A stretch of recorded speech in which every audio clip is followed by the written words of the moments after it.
Hi friends, இது eureka கேலக்ஸிலிருந்து ஒரு amazing fact. உங்களுக்கு தெரியுமா, சன்னோட சர்ஃபேஸ் எப்பவுமே சூடாக தான் இருக்கும். ஆனால் அதை விட ஒரு லைட்னிங் பால்ட், அதாவது மின்னல்னால 5 மடங்கு சன்னோட சர்ஃபேஸை விட சூடாக இருக்க முடியும்.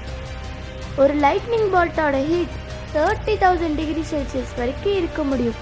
ஆனால் சன்னோட ஹீட் வெறும் 6,000 டிகிரி செல்சியஸ் தான். ஷாக்கிங்கில் பட் ட்ரூ. இந்த மாதிரி நிறையா சயின்ஸ் ஃபேக்ட்ஸ் வேணுமா, அமேசிங் ஃபேக்ட்ஸ் வேணுமா, ரிடில்ஸ் வேணுமா, ஆப்டிக்கல் இல்யூஷன்ஸ் வேணுமா, அப்போ எங்கள் சேனலில் சப்ஸ்கிரைப் பண்ணிடுங்க.